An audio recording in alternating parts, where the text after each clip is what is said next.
I'm Maya Sundermeyer, and I would like to welcome you to the latest episode of my blog series. So far, I've been able to share my own experiences with you guys on what it's like for me to live on the autism spectrum. A second thing that I do is cover topics that I'm passionate about that are not autism related. A third area includes giving my 2 cents on autism in the media. And a fourth big one is giving tips and advice to individuals on the spectrum and their families. But before I dive into today's topic, what I would like to do is rattle off these sources of other women on the autism spectrum. The first one I would like to recommend is Amethyst Shabert, and she has a series of vlogs called Ask an Autistic. A second woman is goes by the name of Jennifer Cook O'Toole, and her series is called Thinking Geek. And she also has Asperger's syndrome as a married woman, and her entire family is on the spectrum. And of course, you have Dr. Temple Grandin, which is my personal favorite. So anyway, what I would like to do is talk about what it was like for a 3-year-old Maya to live on the autism spectrum and see the world in a different way.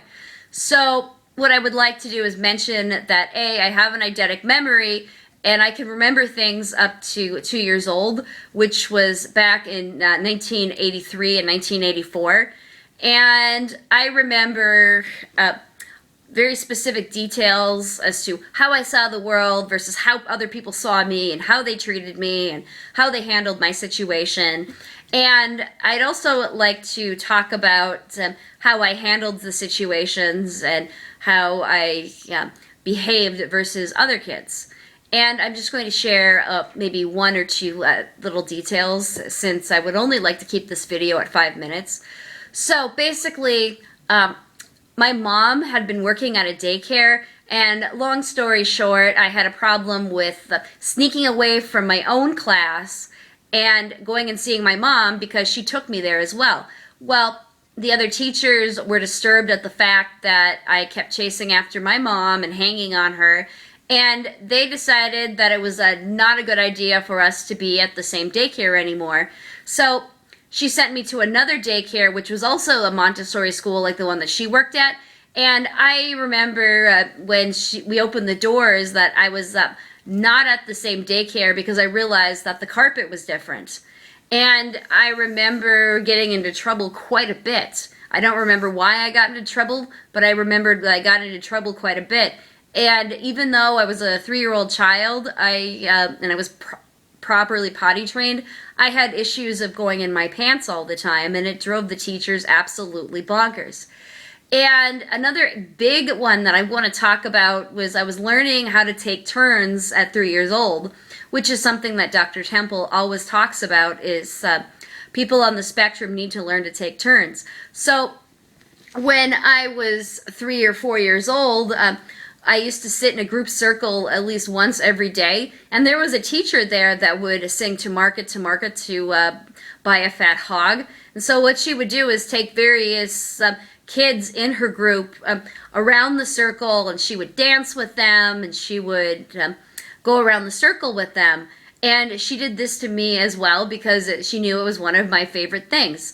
Well, there was this new lady that didn't quite know how to handle my situation because I kept shouting and because I kept jumping up and down or something. I don't remember that part. But I'm saying, pick me next, pick me next.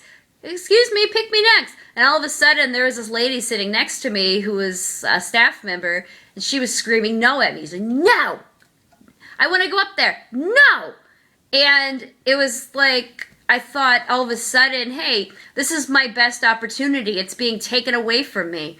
And so all of a sudden, it was like I was being a bad kid because there was this stern lady holding my hand really, really tight and being extremely harsh about really handling the situation. And I remember crying my eyes out. And I remember seeing the look on her face where she had a look on her face, and it made me think of the word shut up. And she completely had a blank expression on her face, and she completely ignored me. I mean, there was no explanation as to why I couldn't go up and do my favorite routine with the to market to buy a fat hog. So Anyway, how many of you on the spectrum have had issues with eidetic memory, or you had issues where teachers didn't really know how to handle your situation and all of a sudden they were stern with you and your routine got interrupted like that? I would love to hear from you. Do not forget to subscribe to my channel and do not forget to comment below. And also, please do share these videos among your organizations and be sure to subscribe to my channel. Until next time, I'm Maya.